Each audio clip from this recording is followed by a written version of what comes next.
আসুন আমাদের মনের মাঝে বিভিন্ন গ্রামগঞ্জ থেকে শুরু করে বিভিন্ন অঞ্চল থেকে বিভিন্ন জায়গাতে স্থানে এমন মতামত সৃষ্টি হচ্ছে যে তারাবির নামাজ আদায় না করলে তাহলে কি সিয়াম হবে না, কবুল হবে না, বা হবে কিনা? তারাবির নামাজ আদায় না করলে সিয়াম হবে কিনা, এখানে অনেক ইখতিলাফ রয়ে গেছে। সেটা হতেছে যে সিয়াম হচ্ছে ফরজ, সিয়াম এবং রোজাটা হচ্ছে ফরজ এবং তারাবির নামাজটা হচ্ছে নবীর সুন্নাহ এবং ওয়াজিব। এখন সুন্দর এখানে কথা আছে। এখন কেউ যদি তারাবির নামাজ 20 রাকাত নামাজ বা 8 রাকাত নামাজ সে আদায় করতে পারছে না, অসুস্থ মুরিব্বি হয়ে গেছে বা তার অসুস্থতা আছে, সেই ক্ষেত্রে তিনি আগে সিয়ামই পালন করবে। আমাদের দেশে তো হয়ে গেছে এখন উল্টাটা, মানুষে বোঝে ভুল করে। আমি একটি কথা আপনাদেরকে বলি। একজন ব্যক্তি খুবই মদ পান করতেন, তো তিনি এক মাহফিলে শুনতে পেলেন যে ইমাম সাহেব, বক্তা সাহেব বলতেছেন যে পানি জাতীয় কোনো কিছু মুসের সঙ্গে লাগলে ভিজলে তা মাকরু হয়। তো ওনার মুস ছিল খুব বড় বড়, তো তিনি এই ওয়াজটা শুনে ওনার দিলে লাগছে।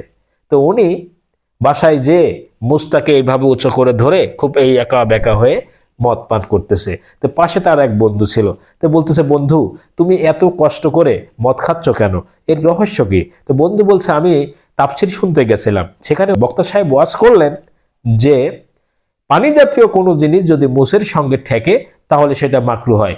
আপনারা বলেন উনি কি খাচ্ছেন? উনি তো খাচ্ছেন মদ আর চিন্তা করতেছেন মাকরুর। তা আমার দেশের সমস্যা হলো এইটাই।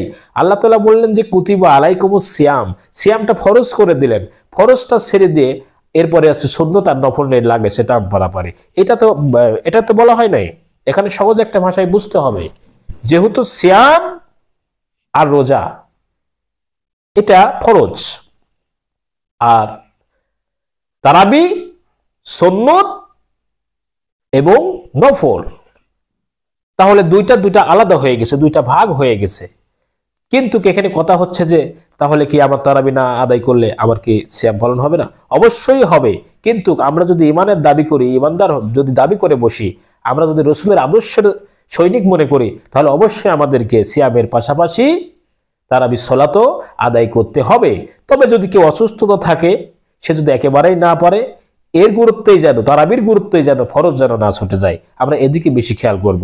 তাহলে টোটালি মোট কথাই জানা গেল দুইটা ভাগ, দুইটা আলাদা। হ্যাঁ, এরই সাথে আপনাদের যদি, প্রিয় দর্শক, আপনাদের যদি মনে প্রশ্ন জাগ্রত হয়, কোনো প্রশ্ন জাগে, তাহলে অবশ্যই আপনারা কমেন্ট করে অবশ্যই আপনাদের মতামতটা জানায়া দেবেন। ইনশাল্লাহ আপনাদের প্রশ্নের জবাবের উত্তর দেওয়ার চেষ্টা করব। আল্লাহ রাব্বুল আলামিন তৌফিক দান করুক। আর এরই সঙ্গে শেয়ার এবং সাবস্ক্রাইব করতে কিন্তু ভুলবেন না, কারণ তা না হলে এই সঠিক কথাগুলো তো প্রচার হবে না, প্রসার ঘটে। আসসালামু আলাইকুম ওয়া রাহমাতুল্লাহি ওয়া বারাকাতুহু।